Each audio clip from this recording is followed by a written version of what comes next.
Welcome to the journey, chapter 3, at the Crossroads. Most of the poems that became part of the pages of this third book were written between 1999 and 2002, which became a time period that will be forever etched into this story that began as Bill's story and then became this story I've been writing for 17 years called The Journey.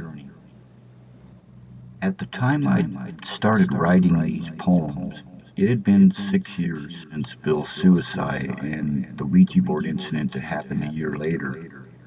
I'd been increasingly consumed by this gift I now, at this point, know completely as The Journey. But around the time I had the first 20 or so poems of this book's pages completed, I was about to become a larger part of the whole story that's still being written today.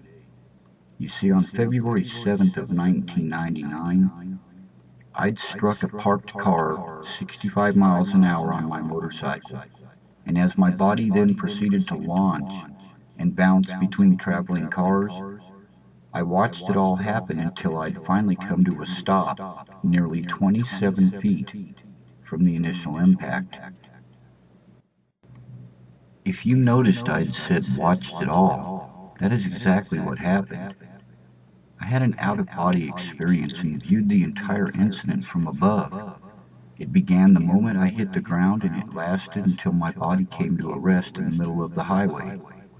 Then, just as fast as it all happened, I found myself fully conscious and very aware of the fact that although I can feel intense pain throughout my body, I'm still alive. For the next 48 hours while they put my body back together, my mind was consumed by what had happened during that brief moment I left my body and everything that was a part of it. Because you see, I heard a voice speak to me, and it left me with a message when it ended. A message that was not only an answer, but also a clue towards a direction apparently I had already began sometime before this event occurred. For those interested in hearing more about this entire story, there will be a documentary explaining the details of this event coming in the near future.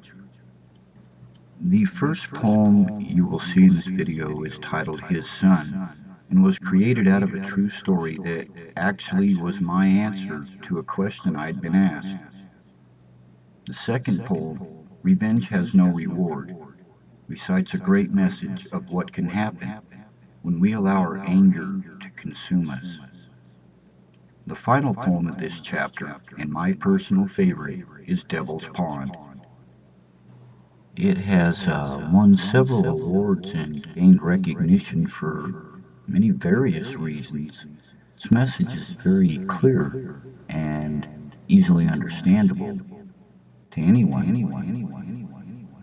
Welcome to chapter 3 of the journey.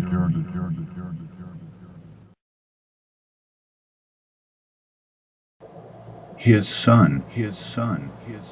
Someone once asked a friend of mine if she had an answer that would clearly define where is it exactly that Jesus came from, and how can she prove he was really God's son?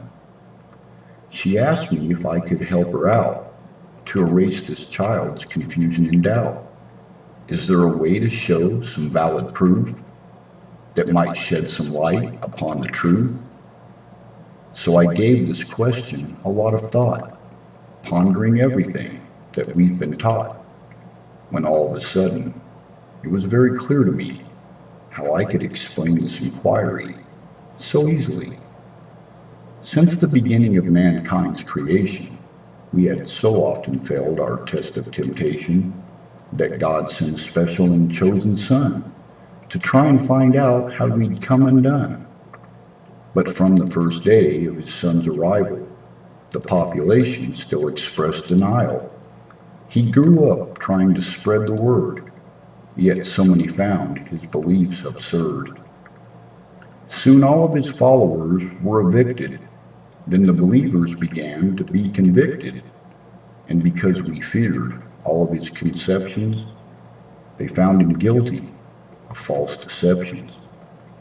He was beaten and nailed upon a wooden cross, but his messages did not get forgotten or lost, because years never let his wisdom fade away. Many people still believe in his words today.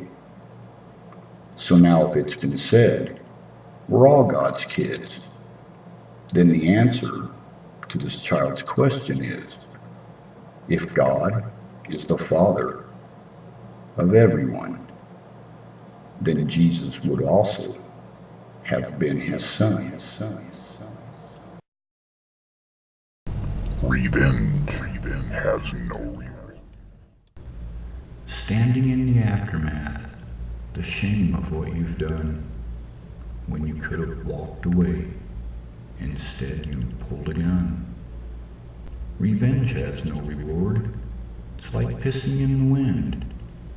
And when you pull a trigger, someone's life is going to end. Now once you throw your life away, there's nothing left to say. Although you may be sorry, you can't bring back yesterday. Two parents, desperation. Two different mothers cry, asking the same question, but never knowing why. Entombed within a courtroom, the decisions handed down. Silently, they stare at you as your heart begins to pound. The verdict read is guilty, for murder is a crime. Now you'll spend eternity serving out your time. The sad part of this story is this happens every day, and for every life that's stolen, there will be a price to pay. So think about your anger. It can burn inside your mind, for time moves on, and once it's gone, it will leave you far behind.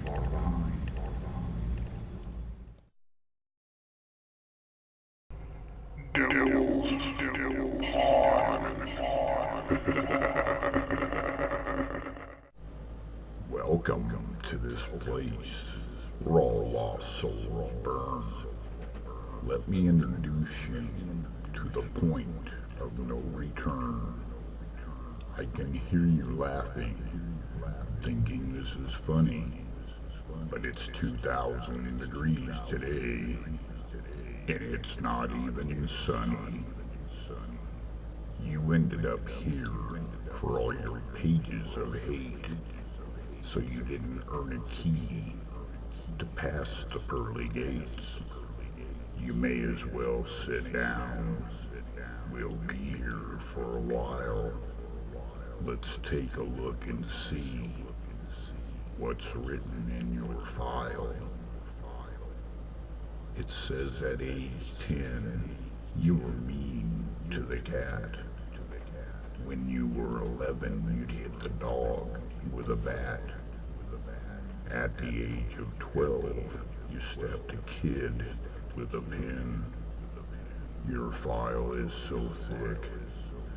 Where is it we begin? At 13, you stole a car and ran over a man. At 14, beat up someone and didn't give a damn. When you were 15, it says you nearly overdosed. It looks like at that point, you became a living ghost. You were committed at 16 to a detention center, yet your heart stayed colder than the dead of winter.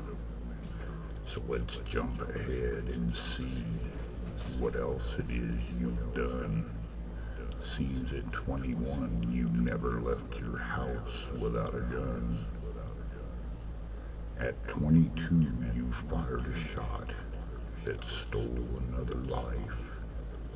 A man with 2 children and a caring, loving wife. You became an actor, and the courtroom was your stage, so no one could see through all the colors of your rage. You forged your mask so well that you simply walked away. Then silently you laughed, thinking that you didn't pay. But you didn't feel the noose as it kept growing tighter. Now the story has been told, and you're the only writer. Your file just gets worse, so there's no reason to go on. In the game of life, you became the devil's pawn. You threw your life away and put your soul for sale. So let me be the first one here to welcome you to hell.